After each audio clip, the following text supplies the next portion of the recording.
स्वागत आहे तुमचं माझ्या व्हिडिओमध्ये. तर सकाळचे 5:30 वाजता आम्हाला कुठं जायचं होतं, तर मंदिरात. काल तर पंचमी पण होती आणि प्रथम श्रावण सोमवार पण होता. आणि प्रथम श्रावण सोमवार असल्यामुळे मंदिरात खूप जास्त गर्दी होती आणि आम्हाला पायी जायचं होतं. पायी तर 20-25 मिनिट तरी लागतात. आणि मग छोटी मुलं सोबत म्हणल्यावर थोडंसं जास्तच वेळ लागतात. तीर्थाला घेऊन गेलेलो. तीर्थाची थोडीशी झोप झाली, म्हणजे तिची झोप ऑलमोस्ट झालीच होती. आणि मग शंभू झोपून होता, त्यामुळे शंभूला काही घेतलं नाही आम्ही. त्याला उचलून घेणं शक्य नाही, तो मोठा झाला आता. तीर्थाला उचलून घेणं सहज सोपं आहे. मग सोबत 7-8 जणी होतो, 10-12 जणी होतो, त्यामुळे मस्त वाटलं.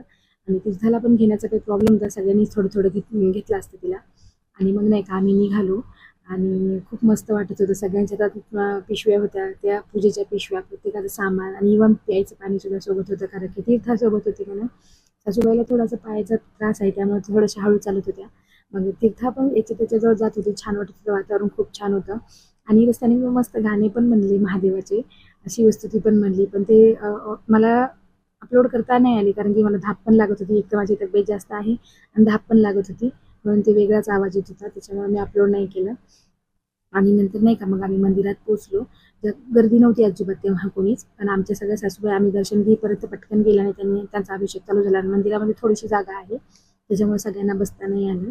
आणि मग तिथं आम्ही वेटिंगवर होतो. मग आज सासूबाईला म्हणलं, तुम्ही तिथे थांबाई, म्हणजे आपला नंबर जाऊ देऊ नका, मी तीर्थाला तोपर्यंत फ्रेश करून आणते. आणि मग नाही का तिथं हौदातलं पाणी घेतलं आणि तीर्थाला छान फ्रेश केलं. ब्रश वगैरे केला तिथं चांगला आणि तोंड पण धुवून दिलं. नंतर तिला पाणी पाजायला पण थोडंसं बरं पडते आणि सवयी पण लागतात ना. तिचं रोज थोडंसं ब्रश करून देते मी, जेबेला दाताला चोळून देते थोडंसं. आणि मग तीर्थ चालली होती त्या महाराजांकडं, तिला साखर खायची होती, थोडीशी साखर खाल्ली, महाराजांनी दिली तिला. आणि त्याच्यानंतर नाही का महाराज तिला घ्यायचा प्रयत्न करतो, लाड करायचा, तर तिला अजिबात आवडत नाही कुठे जायला. इव्हन पुरुषांकडे जातच नाही ती, घरी 1-2 पप्पा, काका आणि बाबा सोडले तर. मग हे सासूबाईंनी सगळ्यांनी त्यांचा अभिषेक करून घेतला. मग मी आणि माझे सासूबाई बसलो. आम्ही अभिषेक करून घेतला, पूजा करून घेतली, आरती पण करून घेतली. मग बाहेर आलो दत्ताचं दर्शन घेतलं. छान यात्रा भरली होती. आणि नाही का ठेले पण लागले होते प्रसादाचे वगैरे. आणि त्याच्यानंतर मग आरती झाली, म्हणजे कॉमन आरती झाली, खूप छान मोठी आरती होती. आणि त्याच्यानंतर आम्ही बसलो होतो थोडा वेळ तिथं गप्पा करत. आणि तीर्था पण खेळत होती. आणि नाही का नंतर मग आम्हाला हे करायचं होतं, प्रसाद तिकडे बाळूमामाच्या मंदिरात पण जायचं होतं ना. मामाच्या मंदिरात गेलो. नंतर अनाऊन्समेंट झाली होती की प्रसादाचं वाटप होणार आहे. आणि मग नंतर सासूबाई ते म्हणल्या, तुम्ही प्रसाद घ्या. तीर्थाला फिट दिल्यामुळे मला खूप जास्त भूक लागली होती आणि उपवास पण होता आणि तीर्थाला पण भूक लागली होती. साबुदाणा खिचडी आवडत होती, त्यामुळे आम्ही घेतली आणि खाल्ली. त्याच्यानंतर आमच्या सासऱ्यांचा एक रिक्षा भेटला आम्हाला, तर आम्ही रिक्षात आलो. बाकीच्या सगळ्या सासूबाई पायी आल्या. घरी आले तर काय तीर्थाने म्हणजे शंभू आणि त्याचे बाबा झोपूनच होते. आणि नंतर मग नाना पण झोपून उठले होते. नानाची बाज तशीच होती काढायची. मग पटकन नानाची बाज काढली. 8 वाजले होते, 7:30-8 वाजले होते आम्ही घरी येईपर्यंत. आणि शंभूला म्हणलं, मी साबुदाणा खिचडी आणली तुझ्यासाठी. ते शंभू खुश झाला, मम्मा चल मला ब्रश करून दे म्हणला. मग मी ब्रश करून दिला. नंतर फ्रेश झाला तो आणि साबुदाणा खिचडी खाल्ली. मग आम्हाला जायचं होतं वारुळाच्या पूजेला. वारुळाच्या पूजेला गेलो होतं. काय हे दोघं तिथं होते, पोरं पूजा करत होते. यांना एवढा जास्त वेळ लागत होता. मी म्हणलं, बाबा बायकांपेक्षा छान पूजा करताय रे म्हणलं, तुम्ही खूप छान पूजा केली त्या दोघांनी. हे चिडूच होते त्यांना, तुझी बहीण व्हिडिओ करेल, काय म्हणेल त्याच्यामध्ये, नागिन भेटेल तुला बायको, असं तसं चाललं होतं त्यांचं. त्याच्यानंतर त्यांची पूजा झाली आणि मी बसली. छोटे छोटे वारुळ खूप होते तिथं. आणि सासूबाईंनी सगळं सांगितलं होतं, कोण कशी पूजा करायची काय नाही. आणि नारळ वगैरे फोडलं, वस्त्र आणलं होतं, ते धागा आणला होता, बरंच काय असते. आणि दूध वगैरे आणलं होतं. उपवासामध्ये लाह्या आणि फुटाणे असते. आमच्या इकडं पंचमीला आणि लाह्या आणि फुटाणे असते प्रसादामध्ये, नाही का. आणि तुमच्या इकडं काय असते कमेंट करून नक्की सांगा मला. प्रत्येक ठिकाणी वेगवेगळी पूजा असते. आणि बेल पण व्हायच्या पद्धती खूप वेगळ्या आहेत प्रत्येक ठिकाणी. इव्हन महादेवाला जेव्हा आपण पूजा करतो ना, तेव्हा ते महादेवाला बेल वाहताना त्याची पूजा पण करण्याच्या पद्धती प्रत्येक ठिकाणी वेगवेगळ्या असतात. पद्धती किती वेगळ्या असतो, श्रद्धा महत्वाची. श्रद्धा खरी असेल तर काही देव कुठेही पावतच असतो. आणि मग ह्यांनी नारळ फोडलं. नळात मस्त पाणी निघालं होतं, बाबूने ते टाकलं पिऊन पाणी. बाबूला खूप आवडते.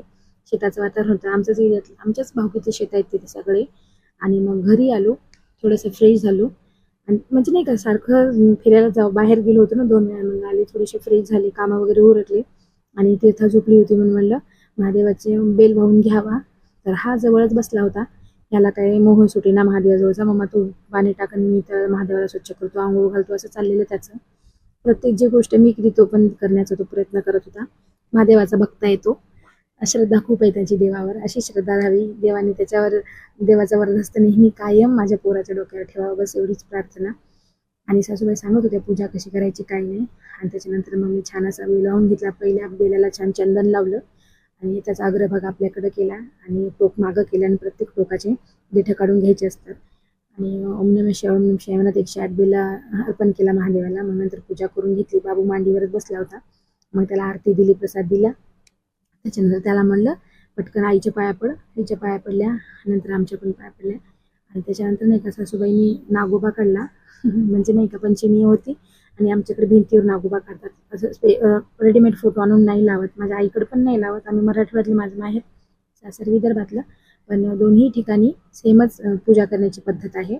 आणि छान असा नागोबा काढायचा. त्याला हळदी कुंकू आणि जो बुका नसतो का, वारकरी लावतात त्याचा बुका आहे, सगळ्यांचे टिपके द्यायचे असतात.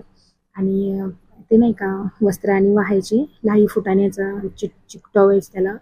आणि मस्त अशी पूजा केली सासूबाईनं. आणि त्याला वस्त्र वगैरे वाहिलं आणि सगळ्यांना आम्ही नमस्कार केला, देवाला पण केला, मोठ्यांना पण केला. आणि सगळ्यांनी प्रसाद तर आता खाता येत नाही, तो उपवास होता. आणि नंतर खूप छान असा दिवस गेला. माझा लॉंग व्हिडिओ कसा वाटला नक्की सांगा. आणि माझ्या चॅनलवर आला आहात तर नक्कीच माझ्या चॅनलला सबस्क्राईब करा. भेटू नेक्स्ट व्हिडिओमध्ये. तोपर्यंत टाटा, बाय बाय.